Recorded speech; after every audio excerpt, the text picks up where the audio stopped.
नमस्ते दोस्तों, प्रभा चिंतन में आपका स्वागत है। आज मैं जो आपको कहानी सुनाने जा रही हूँ उसका नाम है सोने की चिड़िया।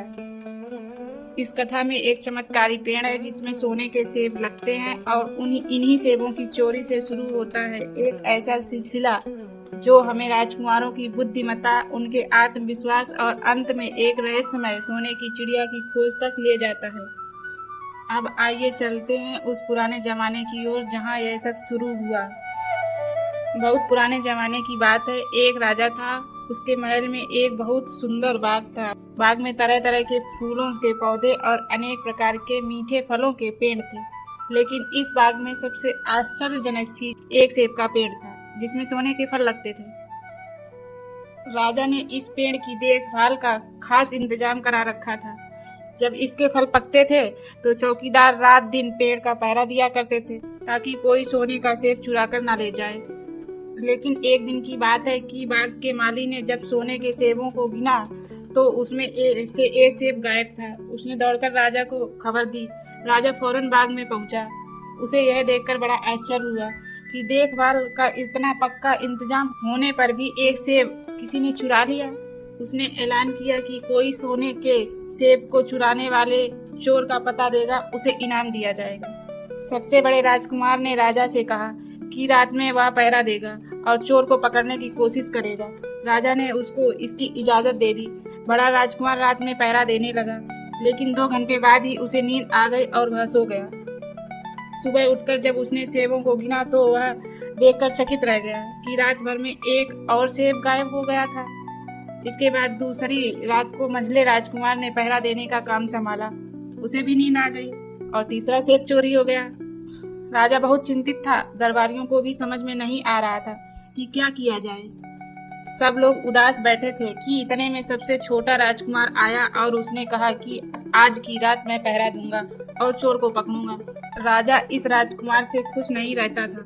वह उसे मूर्ख भी मानता था। उसने उसे डांटते हुए कहा, तुम क्या समझते हो? क्या तुम्हें इसमें सफलता मिलेगी? तुमसे बड़े और तुमसे ज्यादा समझदार दोनों राजकुमार इस काम में असफल हो चुके हैं। तुम जाओ अपना काम करो।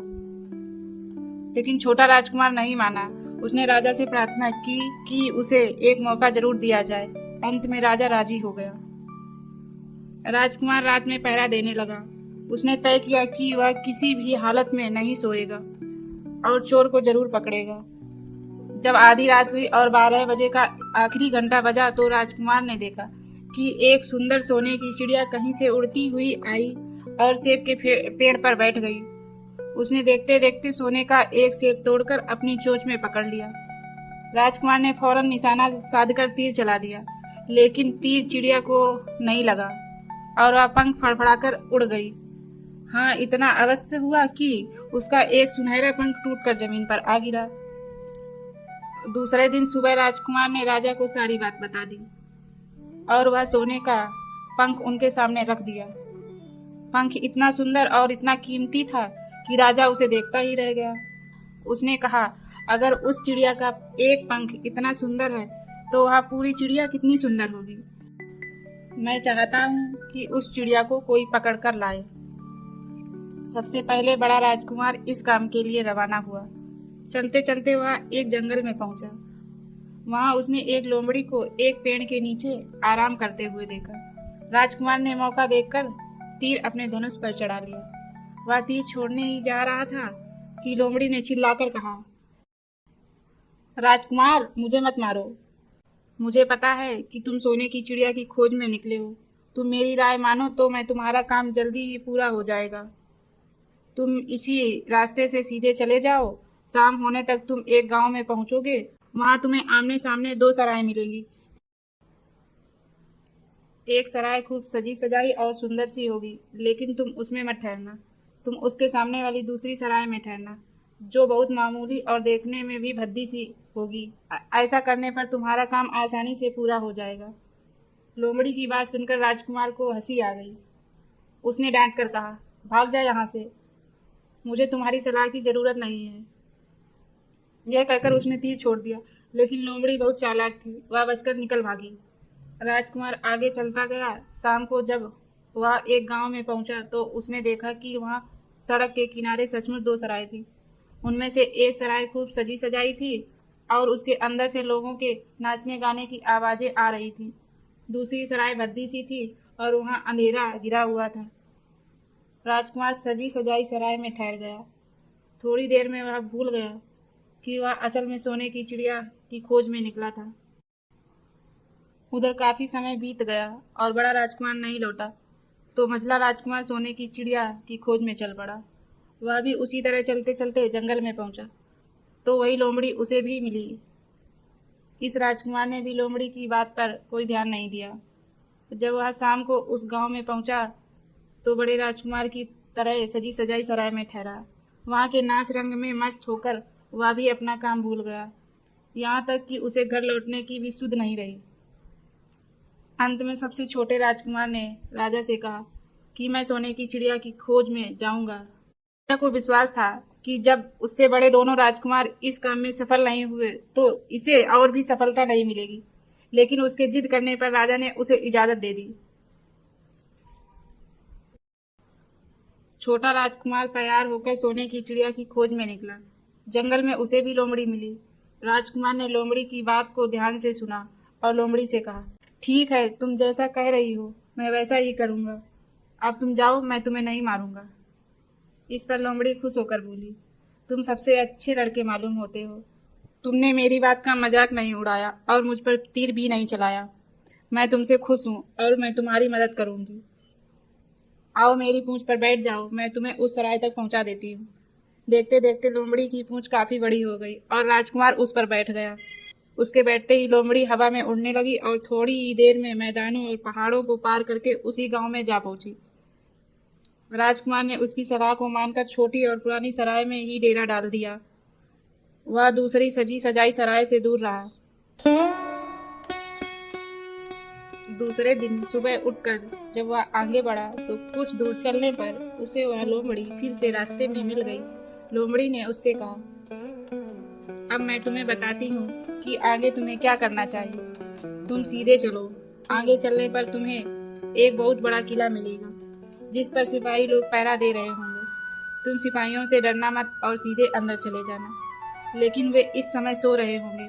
तुम बेधड़क होकर किले में घुसते चले जाना और उनके कमरों को पार करते हुए उस जगह पहुंच जाना जहां लकड़ी के एक मामूली से पिंजरे में सोने की चिड़िया बंद है। चिड़िया को पिंजरे सहित उठाकर किले से पार ले आना, लेकिन एक बात याद रखना, चिड़िया के पिंजरे के पास ही एक बहुत सुंदर सा सोने का पिंजरा भी रखा होगा। तुम भूल कर भी चिड़िया को उस पिंजरे में मत रखना। अगर तुम उसे लकड़ी के पिंजरे में से निकालकर सोने के पिंजरे में रखने की कोशिश करोगे तो बाद में पछताओगे। यह कहकर लोमड़ी ने राजकुमार को फिर से अपनी लंबी पूंछ पर बिठाया और थोड़ी ही देर में उसको किले के पास पहुंचा दिया। राजकुमार ने किले के पास जाकर देखा कि सचमुच उसके पहरेदार सो रहे थे। वह बिना डरे सीधे महल में घुस गया और थोड़ी ही देर बाद वह उस कमरे में जा पहुंचा जहां सोने की एक चिड़िया पिंजरे में बैठी हुई थी। पिंजरे के पास ही सोने के 3 सेब पड़े हुए थे। इन सेबों को देखकर राजकुमार ने फौरन पहचान लिया कि ये सेब उसके पिता के ही बाग के ही थे। सोने की चिड़िया इतनी सुंदर थी कि राजकुमार उसको देखता ही रह गया। वह उसको उठाकर लाने ही वाला था कि उसकी नजर पास ही पड़े एक सुंदर से पिंजरे पर पड़ी। वह पिंजरा बहुत सुंदर था और उसमें तरह तरह के कीमती पत्थर जड़े हुए थे। सोने की चिड़िया के लिए वही पिंजरा ठीक मालूम पड़ता था। राजकुमार लोमड़ी की बात को भूल गया और उसने सोने की चिड़िया को लकड़ी के पिंजरे से निकालकर सोने के पिंजरे में बंद कर दिया। लेकिन नए पिंजरे में आते ही चिड़िया ने खूब जोर जोर से शोर मचाना शुरू कर दिया। राजकुमार पिंजरे को उठाकर कमरे से बाहर भी नहीं निकल पाया था कि बहुत से सिपाही कमरे में घुस आए और उन्होंने राजकुमार को पकड़ लिया। अब राजकुमार को अपनी भूल का पता चला। उसे याद आया कि लोमड़ी ने उससे क्या कहा था, लेकिन अब क्या हो सकता था। सिपाही उसे खींचते हुए राजा के दरबार में ले गए। राजा के पूछने पर राजकुमार ने सारी बात कह सुनाई। राजा बोला, तुम मेरे महल में चोरी करने के लिए घुसे थे। मैं तुमको माफ नहीं कर सकता। तुम्हें फांसी की सजा दी जाएगी, लेकिन मैं तुम्हें एक मौका देता हूँ। अगर तुम मेरे लिए सोने का घोड़ा ला दो तो मैं न सिर्फ तुम्हें छोड़ दूंगा बल्कि सोने की चिड़िया भी तुमको दे दूंगा। राजकुमार को अपनी जान बचाने के लिए राजा की शर्त माननी पड़ी। अब वह सोने के घोड़े की तलाश में निकला। किले के बाहर जाने पर उसने देखा कि लोमड़ी उसका इंतजार कर रही है। उसने लोमड़ी को सारी बात बताई। लोमड़ी ने निराश होते हुए कहा, अब मैं तुम्हारी कोई मदद नहीं करूंगी। तुमने मेरे कहने के अनुसार नहीं किया। मैंने जिस तरह से कहा था, अगर तुम उस तरह से काम करते तो इस मुसीबत में नहीं फंसते और सोने की चिड़िया तुम्हें मिल जाती। राजकुमार बोला, इस बार माफ कर दो, मुझसे गलती हो गई। मेरा काम तुम्हारी सहायता के बिना नहीं चलेगा। मुझे राजा ने सोने का घोड़ा लाने के लिए कहा है, वरना वह मुझे फांसी पर चढ़ा देगा। लोमड़ी ने कहा, खैर मैं तुम्हें माफ करती हूँ। अब तुम ऐसा करो कि तुम मेरी पूंछ पर बैठकर सीधे चलो। कुछ दूर जाने पर तुम्हें एक दूसरा किला मिलेगा। उसी किले की घुड़साल में तुम्हें सोने का घोड़ा बंधा हुआ मिलेगा। महल के नौकर चाकर सब सो रहे होंगे। तुम चुपचाप जाना और घोड़े को खोल लेना। लेकिन एक बात याद रखना, वहाँ घोड़े के पास ही घोड़े पर कसने के लिए 2 जीनें रखी होंगी। उसमें से एक तो पुरानी चमड़े की जीन होगी और दूसरी सोने की जीन होगी। तुम सोने की जीन को मत छूना और उस घोड़े पर पुरानी चमड़े की जीन को कसकर सवार हो जाना और उसे दौड़ाते हुए किले से बाहर चले। राजकुमार ने वादा किया कि वह ठीक ठीक वैसा ही करेगा। लोमड़ी ने उसको अपनी पूंछ पर बिठाया और कुछ ही देर में वह उसे ले किले के पास जा पहुंची। किले के पास पहुंचते ही लोमड़ी ने उसे नीचे उतारा और फिर वहां से चली गई। राजकुमार सीधा फाटक से किले में घुस गया। अंदर जाकर उसने देखा कि वहां के भी सभी नौकर चाकर सोए हुए थे। थोड़ी ही देर में वह किले की घुड़साल में जा पहुंचा। वहां एक बहुत सुंदर सुनहरा घोड़ा बंधा हुआ था। राजकुमार ने पास जाकर देखा कि वह घोड़ा सचमुच सोने का था। ऐसा सुंदर घोड़ा उसने सपने में नहीं देखा था। उसने आगे बढ़कर घोड़े को खोल लिया। जब वह बाहर निकलने लगा तो उसकी नज़र एक कोने में पड़ी हुई सोने की जीन पर चली गई। वह जीन बहुत सुंदर थी और उसमें हीरे मोती जड़े हुए थे। उसके पास ही एक फटी पुरानी चमड़े की जीन पड़ी हुई थी। इतने सुंदर घोड़े पर पुराने चमड़े की जीन कसना राजकुमार को अच्छा नहीं लगा। उसने सोने की जीन उठा ली और घोड़े पर कसना शुरू किया। इतने में घोड़ा जोर से हिनाकर उठा। किले के नौकर चाकर जाग गए। थोड़ी ही देर में राजकुमार पकड़ लिया गया। राजकुमार को सिपाहियों ने हाथ बांधकर अपने राजा के सामने पेश किया। राजा ने सारी बातें सुनकर कहा, तुमने मेरे घोड़े को चुराने की कोशिश की है, इसलिए तुम्हें फांसी की सजा दी जाएगी। लेकिन अगर तुम मेरा एक काम कर दो तो मैं तुम्हें छोड़ सकता हूँ। यहाँ से कुछ ही दूर पर सोने का महल है और उसमें बहुत सुंदर राजकुमारी रहती है। अगर तुम अपनी जान बचाना चाहते हो तो उस राजकुमारी को मेरे पास ले आओ। तुम्हें इनाम में यह सोने का घोड़ा दे दूंगा। बेचारा राजकुमार वहां फिर से एक नई मुसीबत में फंस गया। उसे मजबूर होकर राजा की शर्त माननी पड़ी। अब वह सोने के महल की खोज में निकला। कुछ दूर चलने पर फिर उसे वह लोमड़ी मिली। पता नहीं कैसे लोमड़ी को सारी बातें मालूम हो गई थी। वह बोली, देखो, तुमने इस बार भी मेरी बात नहीं मानी। मेरी बात मान जाते तो यह नई मुसीबत तुम्हारे गले नहीं पड़ती। खैर, मुझे तुम पर दया आ रही है। मैं तुम्हारी मदद करूंगी। चलो, मैं तुमको सोने के महल के पास पहुंचाए देती हूँ। तुम महल के बाहर ही कहीं पीछे छिपे रहना। जब उसमें से शाम को राजकुमारी तालाब में नहाने के लिए बाहर आए तो तुम आगे बढ़कर उसका हाथ पकड़ लेना। जैसे ही तुम उसको छुओगे, राजकुमारी तुम्हारे साथ आने के लिए राजी हो जाएगी। लेकिन एक बात याद रखना, तुम उसको वहां से अपने साथ ले आना। उसे वापस महल में मत जाने देना। वह तुमसे कहेगी कि मैं अभी अपने माता पिता से मिलकर आती हूँ, लेकिन तुम उसकी बातों में मत आना, वरना फिर मुसीबत में फंस जाओगे। यह कहकर लोमड़ी ने फिर से अपनी पूंछ फैला दी और राजकुमार उस पर बैठ गया। देखते देखते लोमड़ी हवा में उड़ती हुई कुछ देर बाद सोने के महल के पास जा पहुंची। महल के पास पहुंचते ही राजकुमार एक पेड़ की आड़ में छिपकर बैठ गया। शाम को जब राजकुमारी नहाने के लिए किले से बाहर आई तो राजकुमार ने हिम्मत करके आगे बढ़कर उसका हाथ पकड़ लिया। उसके छूते ही राजकुमारी उसके साथ चलने के लिए तैयार हो गई। वह बोली, राजकुमार, तुम मुझे जहां भी ले जाना चाहोगे मैं तुम्हारे साथ चलूंगी, लेकिन मुझे थोड़ी देर के लिए अपने माता पिता से मिल आने दो। राजकुमार ने कहा, नहीं, यह नहीं होगा। तुम्हें तुरंत मेरे साथ चलना पड़ेगा। लेकिन राजकुमारी रोने लगी। इतनी सुंदर राजकुमारी को रोते देखकर राजकुमार का मन पिघल गया। अंत में वह राजकुमारी को ले गया और बोला, जाओ, थोड़ी देर के लिए माता पिता से मिलाओ, लेकिन फिर तुरंत बाहर चली आना। लेकिन राजकुमारी ने जैसे ही किले में पैर रखा, किले के पहरेदार जाग गए और राजकुमार को पकड़ लिया गया। राजकुमार बहुत पछताया, लेकिन अब क्या हो सकता था। सिपाहियों ने उसे अपने राजा के सामने पेश किया। राजा बहुत निराश था। उसने उसी वक्त हुक्म दिया कि राजकुमार को फौरन फांसी पर चढ़ा दिया जाएगा। यह सुनकर राजकुमार रोने गिड़गिड़ाने लगा। इस पर राजा ने थोड़ी देर विचार करने के बाद कहा, मैं अपनी आज्ञा वापस नहीं ले सकता, लेकिन अगर तुम मेरा एक काम कर दो तो मैं तुम्हारी जान बख्श सकता हूँ। हमारे किले के सामने जो यह बड़ा पहाड़ है, इसके कारण हमारे किले की सुंदरता नष्ट होती है। अगर तुम 8 दिन में इस पहाड़ को खोद कर साफ कर दो तो हम तुम्हें भी क्षमा कर देंगे और राजकुमारी के विवाह तुम्हारे साथ कर देंगे। राजकुमार किले के बाहर आकर पहाड़ को देखने लगा। उसके हाथ में एक छोटी सी कुदाली थी। उसकी समझ में नहीं आ रहा था कि इतना बड़ा पहाड़ 8 दिन में वह कैसे खोद सकेगा। फिर भी उसे अपनी जान तो बचानी ही थी, इसलिए वह पहाड़ खोदने लगा। धीरे धीरे 7 दिन बीत गए। इतने दिन लगातार खोदने पर भी पहाड़ का सिर्फ एक कोना ही खोद सका। वह दुखी होकर बैठ गया। उसे अब अपने पर बहुत अधिक क्रोध आ रहा था। वह मन में कहने लगा कि अगर मैंने लोमड़ी की बात मान ली होती तो कितना अच्छा होता। लोमड़ी ने मुझको हर बार ठीक सलाह दी और मैं हर बार उसका कहना ना मानकर नई से नई मुसीबत में फंस जाता हूँ। राजकुमार इस तरह से झुकाए बैठा था कि अचानक उसे अपने पैरों के पास लोमड़ी की पूंछ हिलती दिखाई दी। उसने नजर उठाकर देखा, सचमुच वही लोमड़ी खड़ी थी। लोमड़ी ने मुस्कुराते हुए कहा, क्यों, क्या हाल है?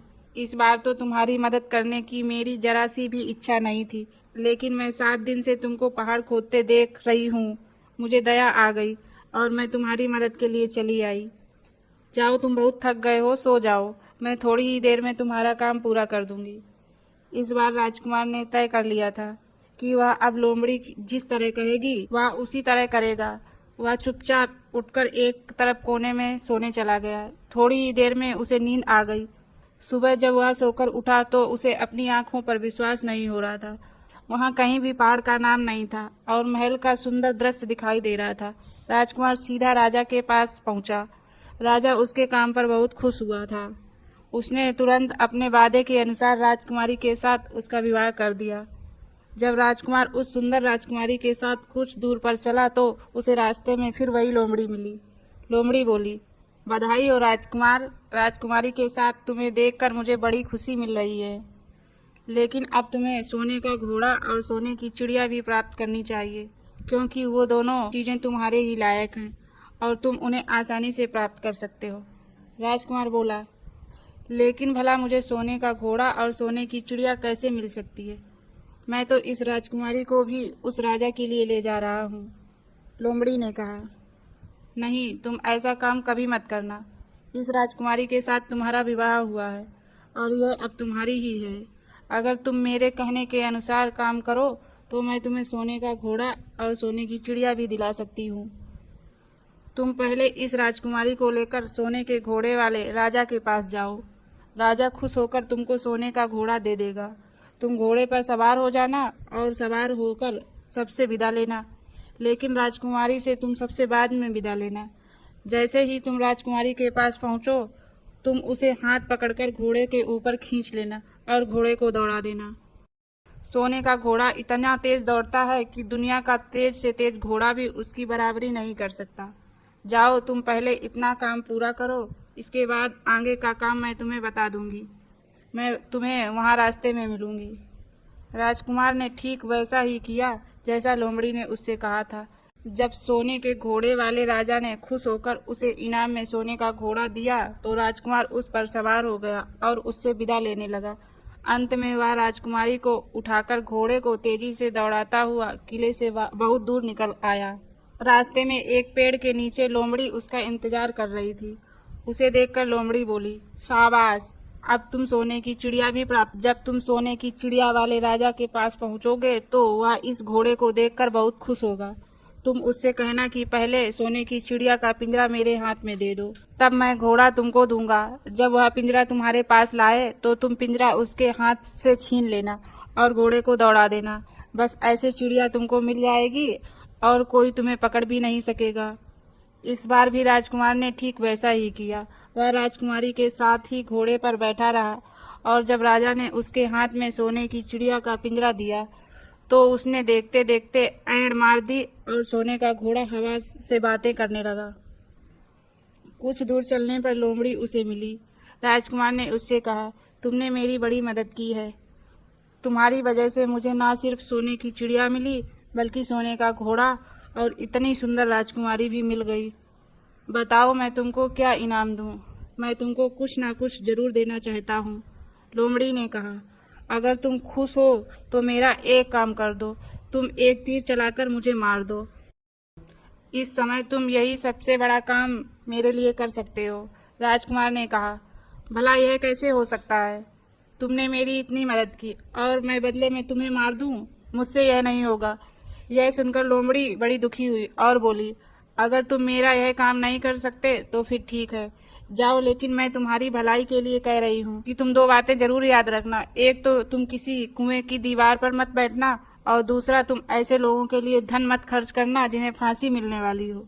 राजकुमार बोला, भाई तुम भी अजीब हो, तुम्हारी बातें मेरी समझ में नहीं आती। भला मैं किसी कुएं की दीवार पर क्यों बैठूंगा और ऐसे आदमियों पर क्यों धन खर्च करूंगा जिनको फांसी दी जाने वाली हो? लेकिन लोमड़ी ने उसकी बात का कोई जवाब नहीं दिया और अलविदा कहकर वहां से चली गई। राजकुमार सोने का घोड़ा दौड़ाता हुआ आगे बढ़ा। राजकुमारी उसके साथ ही बैठी हुई थी और सोने की चिड़िया का पिंजरा उसके हाथ में था। कुछ ही देर में राजकुमार उस गांव में जा पहुंचा जिसमें वे दोनों सराय थी। गांव के लोग और खास तौर से बच्चे उसको देखने के लिए बाहर निकल आए। सोने के घोड़े पर इतने सुंदर राजकुमार के साथ बैठी एक राजकुमारी को देखकर सभी लोग चकित थे। इतने में राजकुमार ने देखा कि गांव के बगीचे में एक जगह बहुत से लोग जमा हैं और कुछ शोर हो रहा है। राजकुमार के पूछने पर लोगों ने बताया कि वहां दो आदमियों को फांसी देने की तैयारी हो रही है। राजकुमार उधर ही चल पड़ा। वहां पहुंचने पर उसने पहचान लिया कि जिन आदमियों को फांसी दी जाने वाली थी और कोई नहीं बल्कि उसके ही भाई थे। वे लोग तब से उसी सजी सजाई सराय में रह रहे थे और तरह तरह के बुरे काम करते थे। वे जुआ भी खेलते थे और जुए में बहुत सा धन हार चुके थे। उन्होंने लोगों से बहुत सा रुपया भी उधार लिया था। इन्हीं सब बातों से चिढ़कर अब गांव वाले उन्हें फांसी पर चढ़ाने जा रहे थे। राजकुमार भला यह कैसे होने देता? उसने उन लोगों से कहा कि मुझसे रुपया ले लो और इन लोगों को छोड़ दो। के बहुत कहने सुनने पर लोग राजी हो गए और उन्होंने उन दोनों आदमियों को रिहा कर दिया। राजकुमार अपने भाइयों को छुड़ाकर आगे चला। कुछ दूर चलने पर जंगल में उन्हें एक कुआं दिखाई दिया और राजकुमार ने कहा, कुछ देर कुएं के पास आराम करते हैं और ठंडा पानी पीने के बाद हम लोग आगे चलेंगे। राजकुमार राजी हो गया। अब तक वह यह भी भूल चुका था कि लोमड़ी ने विदा होते समय उससे क्या कहा था। वह घोड़े से उतरकर कुएं की दीवार पर बैठ गया और आराम करने लगा। दोनों भाइयों ने मौका देखकर उसे कुएं में ढकेल दिया। इसके बाद उन्होंने घोड़े पर राजकुमारी को डाला और सोने की चिड़िया का पिंजरा उठाया और वहां से चलते बने। कुछ देर में वे लोग अपने राज्य लौट आए और लौटकर उन्होंने राजा से कहा, हम लोग सोने की चिड़िया को पकड़ लाए हैं। इसी चिड़िया ने हमारे बाग में से सोने के सेब चुराए थे। इसके साथ ही हम यह सोने का घोड़ा और राजकुमारी भी लाए हैं। राजा बहुत खुश हुआ। सारे राज्य के लोग खुशियां मनाने लगे। लेकिन राजकुमारी खुश नहीं थी। वह बराबर रोती रहती थी। उसने खाना पीना छोड़ दिया। यही नहीं, घोड़े ने दाना पानी बंद कर दिया और सोने की चिड़िया उदास रहने लगी। राजा ने बहुत कोशिश की, लेकिन ना तो राजकुमारी खुश हुई और ना सोने का घोड़ा और ना सोने की चिड़िया ने दाना पानी शुरू किया। उधर छोटा राजकुमार कुएं में गिरा था, लेकिन वह मरा नहीं। कुआं बहुत गहरा था, लेकिन उसमें पानी बहुत थोड़ा था। वह कुएं में बैठा बैठा अपने भविष्य को कोसता रहा। अब उसे फिर लोमड़ी की याद आई और वह पछताने लगा कि अगर मैंने उसका कहना मान लिया होता तो मैं मुसीबत में ना फंसता। राजकुमार ने जैसे ही लोमड़ी को याद किया, लोमड़ी ना मालूम कैसे कुएं के मुंह पर आ पहुंची और बोली, देखो राजकुमार, मैंने पहले ही तुम्हें समझाया था कि किसी कुएं की दीवार पर मत बैठना और ऐसे आदमियों की मदद मत करना जिन्हें फांसी दी जाने वाली हो, लेकिन तुम नहीं माने। खैर चलो, अब आखिरी बार मैं फिर तुम्हारी मदद किए देती हूँ। लो, मेरी पूंछ पकड़कर कुएं से बाहर निकल आओ। यह कहकर लोमड़ी ने अपनी पूंछ कुएं में लटका दी। देखते देखते पूंछ इतनी लंबी हो गई कि कुएं के पेंदे में पड़े राजकुमार के पास तक जा पहुंची। राजकुमार उसे पकड़कर कुएं से बाहर निकल आया। लोमड़ी ने उससे कहा, जाओ, अब तुम अपने घर जाओ, लेकिन जरा होशियार रहना। तुम्हारे भाई तुम्हारी जान के दुश्मन हैं। वे लोग तुमको जरूर ढूंढ रहे होंगे। राजकुमार अपने घर की ओर चल पड़ा। अपने राज्य में पहुंचने पर उसे एक भिखारी मिला। भिखारी को उसने अपने सुंदर कपड़े दान दे दिए और उनके भद्दे पुराने कपड़े पहन लिए। इस तरह भेष बदलकर वह अपने किले में पहुंचा। वहां उसके पहुंचने पर एक बड़ी आश्चर्यजनक बात हुई। सोने का घोड़ा खुशी से हिनहिनाने लगा और दाना खाने लगा। सोने की चिड़िया भी अपने पिंजरे में खुशी से फुदकने लगी और गाना गाने लगी। राजकुमारी ने अपने आंसू पोंछ डाले और वह भी खुश दिखाई देने लगी। लेकिन राजा की समझ में नहीं आया। उसने राजकुमारी से इसका कारण पूछा तो वह बोली, मैंने तो पहले ही आपको सारी बात बता दी थी।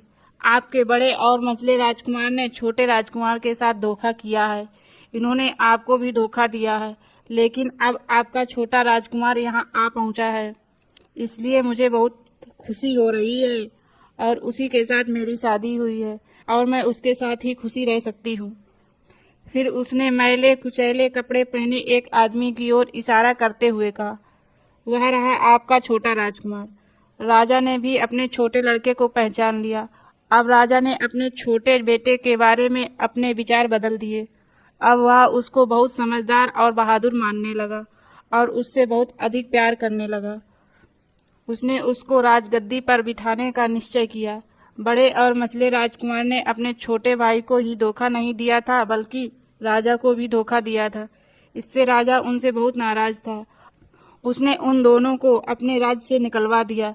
इसके बाद बड़ी धूमधाम के साथ राजकुमारी के साथ राजकुमार का विवाह हुआ और दोनों सुख से रहने लगे। लेकिन राजकुमार उस लोमड़ी को नहीं भूला जिसने उसकी सहायता की थी। एक दिन समय निकालकर वह जंगल में उस लोमड़ी की खोज में निकला। बहुत ढूंढने के बाद एक पेड़ के खोखले भाग में उसने उस लोमड़ी को चुपचाप बैठे हुए देखा। लोमड़ी बहुत उदास थी और पहले से बहुत ज्यादा दुबली हो गई थी। राजकुमार को देखते ही लोमड़ी ने उसे पहचान लिया और कहा, ओहो, कहो राजकुमार, आज इधर कैसे भूल पड़े। राजकुमार ने कहा, आज मैं तुम्हें ही ढूंढने के लिए आया हूँ। चलो मेरे बाग में आराम से रहना। वहाँ तुम्हें किसी तरह की तकलीफ नहीं होगी। यहाँ तो जंगल में तुम्हें खाने पीने की तकलीफ होती होगी और जंगली जानवर और शिकारियों का डर बना रहता होगा। लोमड़ी ने कहा, नहीं राजकुमार, मैं यहाँ ठीक हूँ। और भला अब तुम्हें मेरे दुख से क्या लेना देना। तुम्हारा काम निकल गया, अब तुम सुख से अपने राज में रहो। राजकुमार बोला, नहीं, तुमने मेरा बड़ा उपकार किया है। मैं तुम्हें इनाम देना चाहता हूँ और अपने साथ ही रखना चाहता हूँ। राजकुमारी भी बहुत खुशी होगी, वह भी तुमसे मिलना चाहती है। लोमड़ी बोली, अगर तुम सचमुच मुझे इनाम देना चाहते हो तो मेरा एक काम कर दो। मैंने तुम्हें पहले भी कहा था कि तुम तीर चलाकर मुझे मार दो, इसी से मेरा भला होगा। असल में एक जादूगर ने मुझ पर जादू कर रखा था। मैं लोमड़ी नहीं हूँ, मुझे उसके जादू के प्रभाव से लोमड़ी के रूप में रहना पड़ रहा है। मैं तो उसी देश का राजकुमार हूँ जहाँ की राजकुमारी से तुम्हारा विवाह हुआ है। असल में वह राजकुमारी मेरी छोटी बहन है। अगर तुम तीर चलाकर मुझे मार दोगे तो इस जादू से मुझे मुक्ति मिल जाएगी और मैं फिर अपने देश लौट सकूंगा। राजकुमार को यह सुनकर बड़ा आश्चर्य हुआ। उसने फौरन अपने धनुष पर तीर चढ़ा लिया और लोमड़ी की ओर छोड़ दिया। तीर के लगते ही लोमड़ी मर गई और उसमें से एक सुंदर सा राजकुमार निकल आया। फिर दोनों राजकुमार आपस में गले मिले। इसके बाद दोनों राजकुमार वापस महल में लौट आए। वहाँ राजकुमारी अपने भाई से मिलकर बहुत खुश हुई।